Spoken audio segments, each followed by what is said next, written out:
This is K12 Tech Talk. K12 Tech Talk. The podcast by K12 Techs for K12 Techs. Real conversations, real arguments, and real banter on trending K12 technology topics and issues.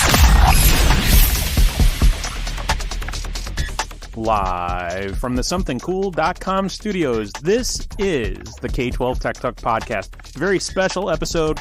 I did not do my homework. I don't know what episode number this is going to be because I will tell you, this is a very special episode tonight.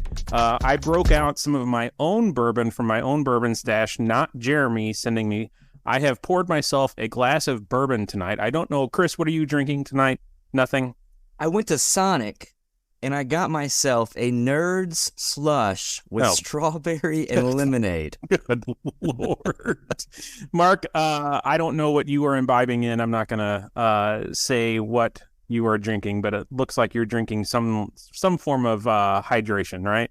Yeah, it's a big night. We bust out the big stuff tonight because we have a really cool guest tonight. We do Episode have 108. 108. So this will be 108. I am drinking Blanton's out of my own private reserve because this is such a special episode tonight. Mark, why don't you do the honors since this is a friend of yours and you did the legwork to twist his arm to come on here with us. You do the honors. So tonight we have Soheil Katal, who is the current CIO of the Los Angeles Unified School District in California. Soheil, I've known Soheil for a few years, and over the last few months, Soheil's gone through the one thing we all don't want to go through, and that is a cyber incident. And so he's here tonight to talk about that. Just as a full disclosure, there are certain things that we're going to talk about tonight. There are certain things that we're not going to talk about because this is an open interview with Soheil, and we know the district and we know who we're talking to. So we don't want to do anything that creates any undue risk for the district. So we're going to talk at a high level of what happened at LAUSD and the response that the team took.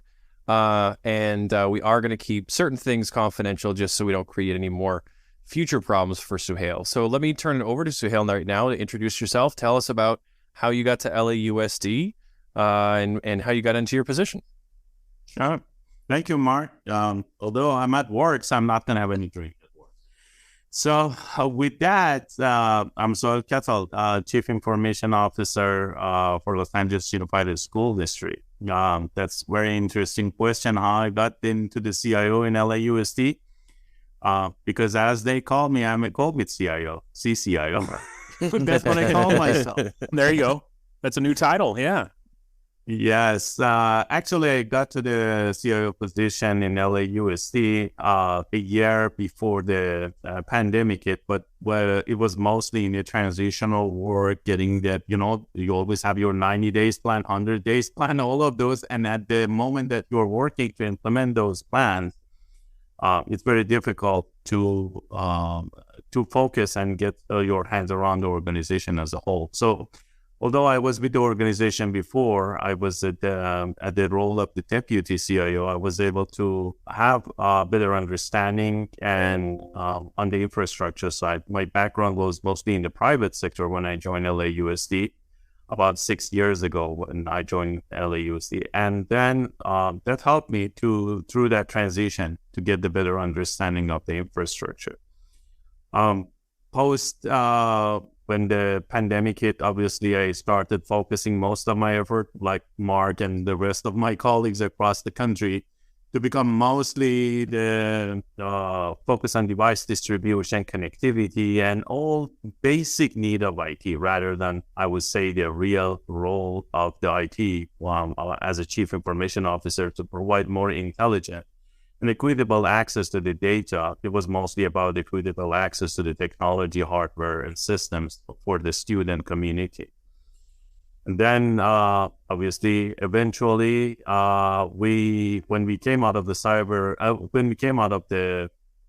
COVID, mostly hybrid learning, focus on bringing instruction back in the hybrid environment, and eventually go back full in-class learning. That's interesting. The thing is, turning the lights on, it wasn't. It was mostly coming back with the brand new infrastructure Sorry. I think my fire department is the If you need to evacuate, that's fine. We got you. We got you. That's LA. That's what you hear every. It's better to be fire department than something else. True. So overall, that was my experience with getting to LAUSD and working during the pandemic and post-pandemic. As you indicated, we started with this unfortunate incident, and I'm going through the process of recovery and everything else. Real quick, for those that don't know, I mean, if you're in North America, you know Los Angeles, you know LA, you know the LA Unified School District.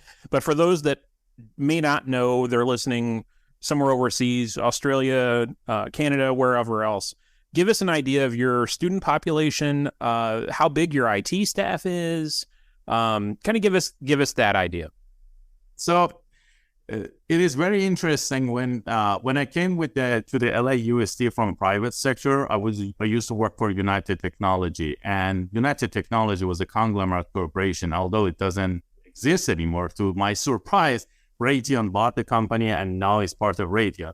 We had 250,000 employees when I was in the private sector, part of the UTC. And when I was looking at my Active Directory and domain control system, I used to see this 250,000 as a massive number. Sure. It was massive at the time. And the company with $150 billion revenue and 250,000 users.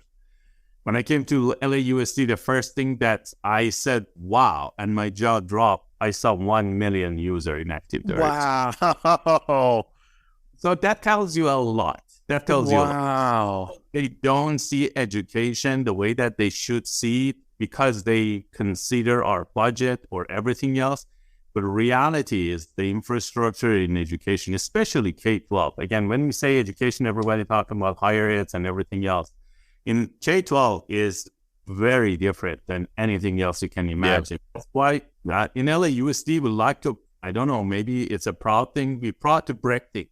We break capacity of any infrastructure component that you can imagine to get them to the limit for the vendors and manufacturers to enhance their product.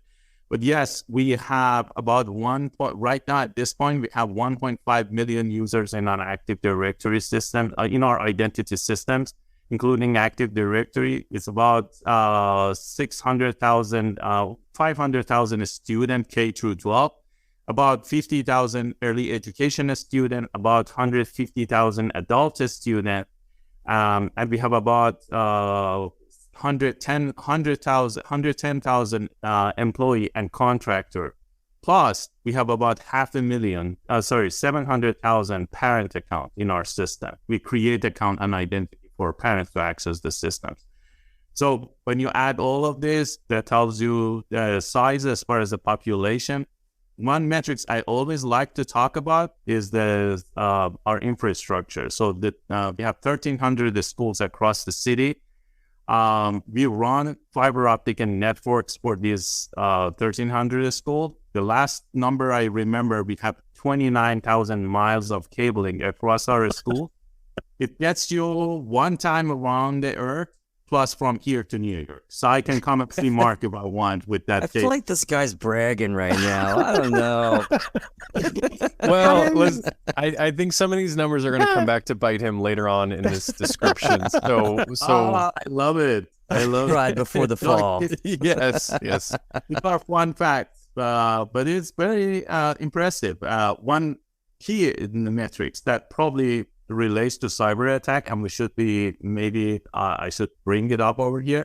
We have 16 petabytes of storage data, and on top of it, we receive 35 million essentially, I would say, threat or attack every year. Wait, say that number again. The attack number? Yeah, 35 million. We detect them. So you're detecting what are you defining as an attack? Obviously, DDoS, phishing, anything, any type of a detection that IDS and IPS system. Okay.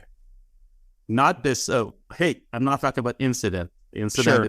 hopefully my incident never got it that high. So Right. But Wow. yeah. Wow.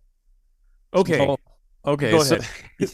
so let's pivot here because you just had some very impressive numbers. But one of the reasons why we're really excited to have you on is because you've gone through our worst nightmare. You've gone through an incident.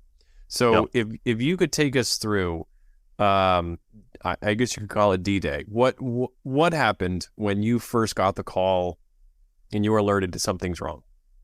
No, we call it D-Day. You're correct, but we haven't coined that day with the minute and the time of the incident, and literally coined it. And I will probably gonna send you one. So it was a very interesting time. You know that usually most of the attack happens in the long weekends, and this was no exception. It was a Labor Day weekend.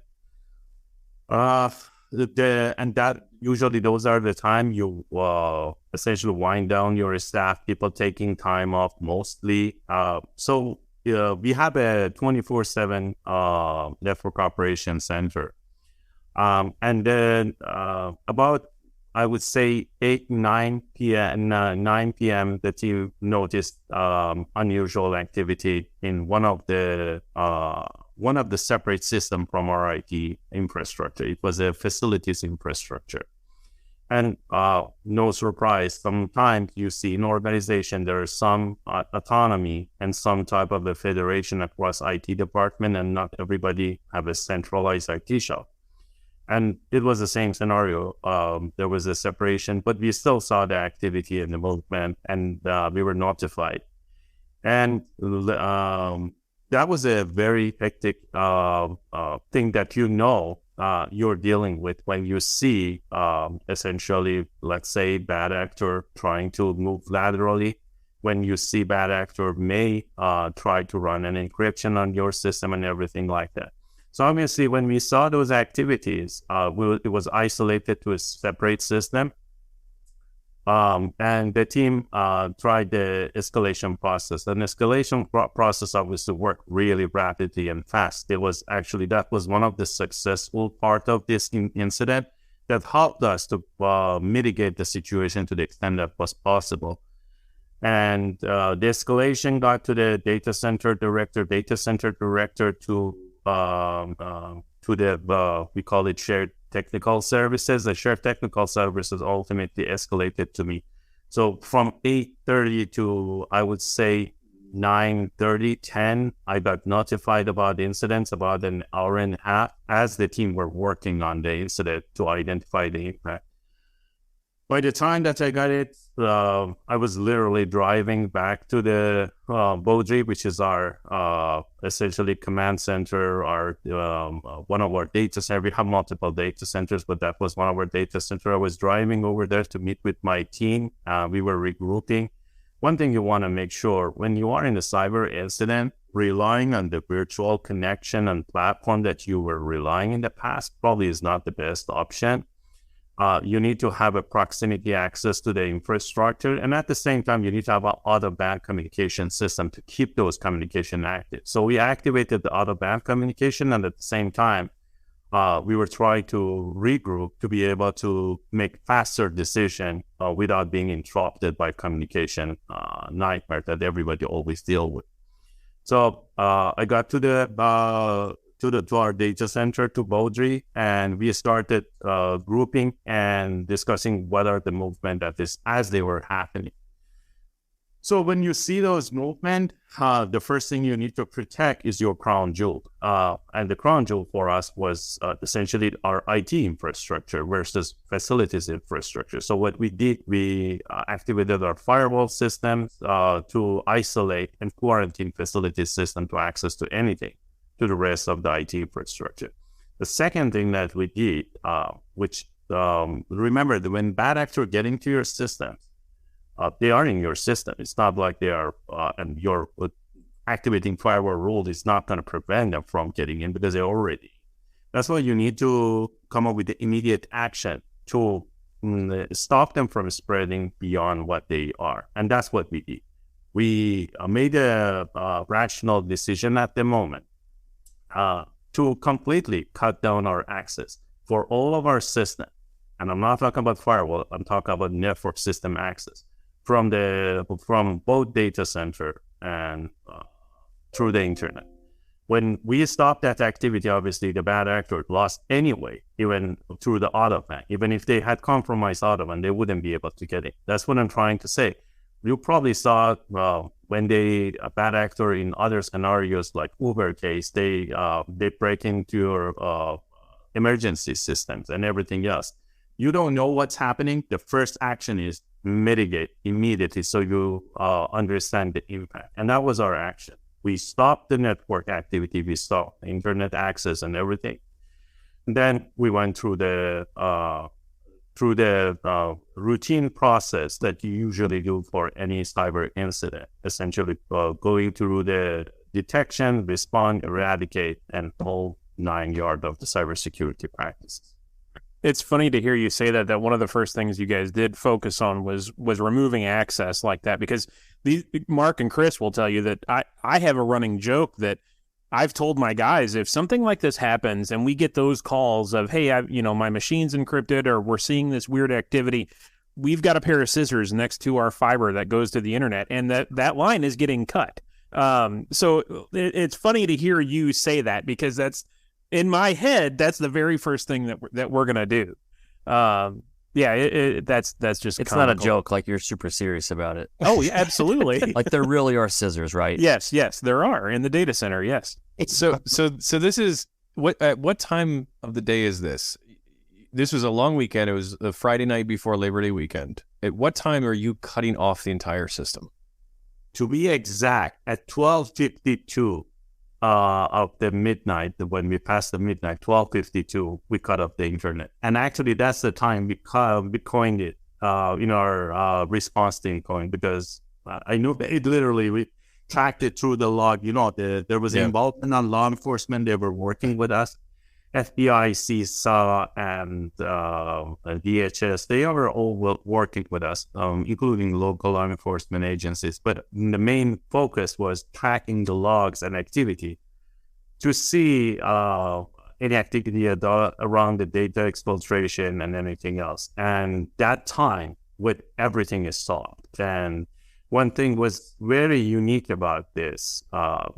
Obviously, our superintendent, he was never, and we still never want to name the bad actor. And if we're thinking of their name up, because we don't want to give them value, we don't want to give them credit, we don't want their name to be important, because they are criminals, no matter what. Yeah. But reality is, they admitted that they failed in essentially breaching us. Remember, there are two sections when you do the essentially this type of activity. The step one, you want to encrypt and cripple the organization. And step two, do the data exfiltration. The step one, obviously they failed. Their encryption was not successful to the extent that they were expecting us to cripple us. Mm-hmm. And step two, it was the data exfiltration, which is the total data that they exfiltrated from our system, and it was published, is about 400 gigabytes. And you know that size of your laptop hard drive compared to 16 petabyte of storage of data that the district had in possession. Most of the data was public information from facilities contract, and there were, unfortunately, some of the other sensitive information, which was very limited, and the impact was reasonable. So you said you cut everything off at 12:52 a.m., and you mentioned that law enforcement was involved, FBI, CISA. Were those folks involved that early in the process when you guys made that decision? If you can say that, were there folks on site already, or you guys had already made contact with your with response folks that you knew with the agencies? Were they there that quick? They were not. You are on your own when you are in a cyber attack. It doesn't matter what level it is. It's a DDoS, anything. We are the first responder. We are on our own until we do, essentially we do the first response. When it comes to the detection part, that's where the other resources comes handy. Your cyber insurance resources, the federal resources, your contractor, your vendor, That's why really in detection part, it was us. And when I'm saying us, when you work in the middle of the night, how many people you can pull in? Probably 5, 6 people. Right. Incident response team that they are protecting the district, and getting that key decision being made in that early minutes is very crucial to do the rest of the activity. So the incident command and everything else. So 2 calls you had to make that night that I'm curious what it was like. First is your family, basically to say I'm not coming home for quite a long time. And the second is probably the superintendent. So what were those calls like? Or can you describe a little bit about, how you had to notify those around you around what happened? First of all, probably you tell my wife, she's not going to like this, but I didn't call her. I texted her. I said, I'm not going to come. Don't wait for me. Don't call me. So, but definitely I called the superintendent literally on the phone, and the superintendent immediately responded. I shared the situation with him. Our superintendent, coming from the background of knowing the criticality of the cybersecurity based on his past experience in Miami and every other experience that he had in his life. So he knows how crucial is this early minutes. And it wasn't surprised that I called him, because when the day that he arrived in Los Angeles for the first time, when he accepted the job, the first thing that he asked from me was a briefing about the cybersecurity infrastructure of the district, and he received the first briefing. One of the first briefing in the first week was from me. Wow. So he was attentive. He was very aware of and wanted to be involved in IT, and he still is. Therefore, I had direct access to his personal cell phone, and I was able to reach him directly and escalate the situation. Definitely, that comes the trusting me to leave it up to me, make the decision, and he makes the communication. And even engaging the federal and everything else, it was my call. It wasn't anybody else's call. That goes back how much you can build that relationship with your CEO, with your president, with your superintendent, not to become like 50 people's decision when you need to make a decision during the incident. I think one of the lessons learned from this that actually was part of my when I was in the panel and talking with the FBI team, it was exactly that. You need a real incident commander that can make a decision on site when everything is not working the way that it should. So somebody need to make that calls and the decision, and I was the one making the decision. Obviously, I wish at the time I had the CISO, and my CISO would have made that call. I didn't have, so I made that call. But which actually that's later we're probably going to talk about it. That was course correction that we got. But definitely superintendent was getting engaged really fast, and the recommendation was to engage federal agencies and other resources that they can help us mitigate this situation. So talk about those first 48 hours or 3 days. What was that like? The level of, obviously, anxiety is going to be super high.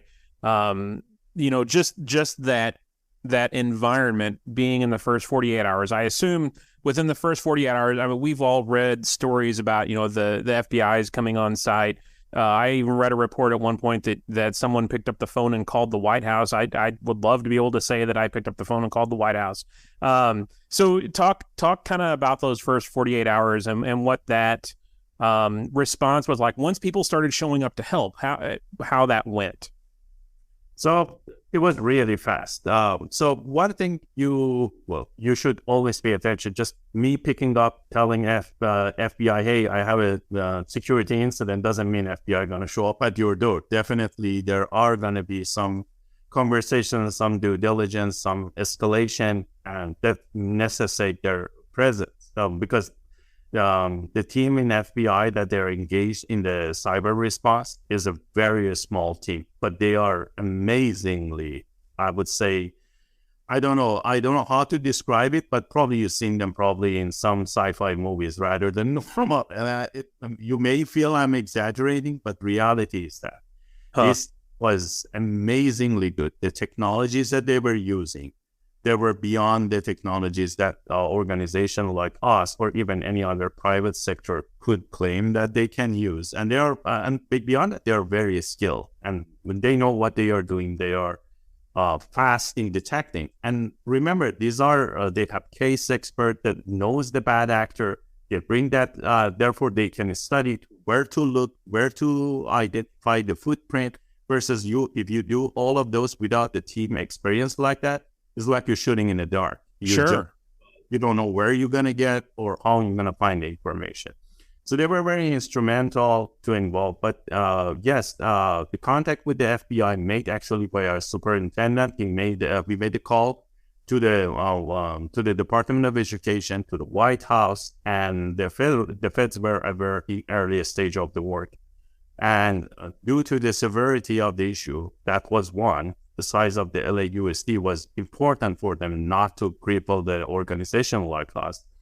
But I think one more thing that helped to bring this FBI faster than any other response was the fact that we stopped the attack mid-attack, and we communicated that with them. So there are two things. So obviously, if you stopped it, why would they come in? So you already stopped it.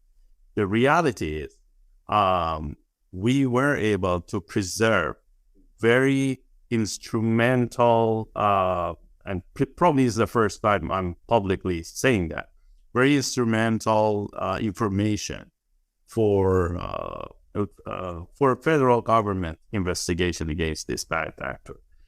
I cannot give you more detail but a lot. Imagine when you are running a encryption system and encryption crashes, what would you get from that encryption would be some very crucial evidence and even some type of a reverse engine and everything else.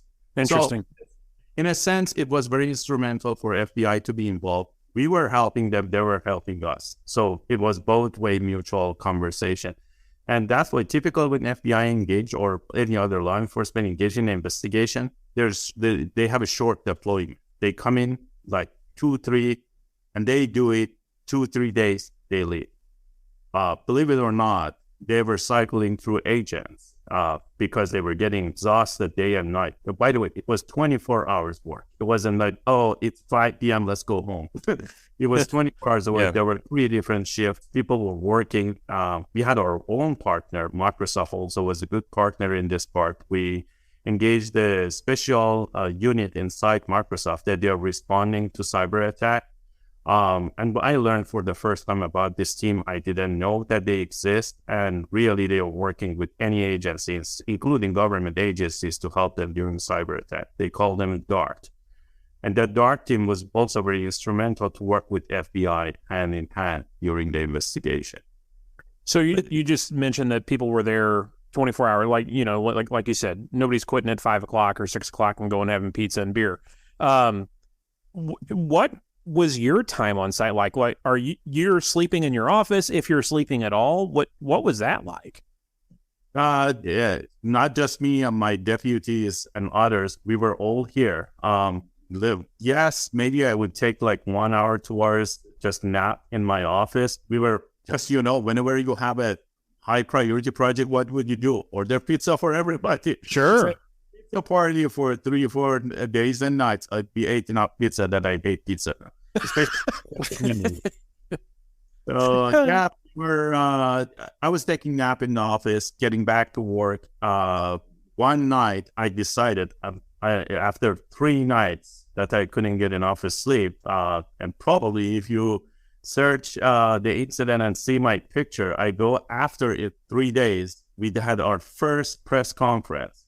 And when I went to that press conference, the reporter, I think it was one of these news agencies that took my picture, put it in the media. They took my picture from below my chin, and I'm looking at the sky. You should Google it and find it. That's a very funny picture. And literally, it's like I'm praying, God, just help me. Let me get some sleep. The reality was that I needed rest. So I was driving back home to get a little bit of sleep and to come back fresh the next morning after 3 days. So we knew we essentially did the detection, we did the response, we were working on eradication. And that was the time I said, okay, I can get, and I had my deputy to take over the war room. We created the war room. You asked what environment was it? The entire floor was locked down, nobody in and out. There was a specific area dedicated to the feds to do their own investigation. There was another area for myself, my team, war room. Superintendent was involved in that war room also. He was coming to get the updates, so we will be able as transparent as possible by the next day that we were working. And yeah, that was the only time that I went home, and I remember it was like about an hour or 2 hours of sleep, and then I got a call, I need to come back because there was the finding that it needed a critical escalation. And you know that when you're in the middle of this investigation, you'll find things that you need to address right away. And that was it. I came back to the office. I was in the work for the next 3 days. So 6-7 days in a row, I was working. Oh my gosh. I found the picture. One shower after 3 days. I came back and then. Wow. There's an American flag in the background and he is looking up to the sky exhausted. Exactly. That's the picture. Got it. That wraps up part one of our interview. You'll have to come back to hear the rest. We do want to thank our sponsors for their support of this podcast. They make great episodes like this possible. In particular, Vizor, that's Vizor. They can help you with Chromebook management and inventory and pretty much any asset management you got in K12. If you have the task of creating reports for title funding or any kind of funding where you have to track where the funds were spent, Vizor, that's Vizor, can help you. Check out Vizor.com/K12 Tech Talk to learn more and get 20% off. Also, thanks to Fortinet, they do more than just firewalls, but they also have a top-notch kick-butt firewall. You can email FortinetPodcast@Fortinet.com, and Chris there will tell you all about it. Make sure you tell him that we sent you. Extreme Networks is a proud sponsor of the podcast. Email Dominic at dmayer@extremenetworks.com for specs and quotes, and he will hook you up. And then two more. We got somethingcool.com. Email Jeremy at somethingcool.com about information about their cybersecurity offerings. And finally, last but not least, Provision Data Solutions. You can hit up Jeff, Derek, and Ryan. Those guys are awesome. See you next time.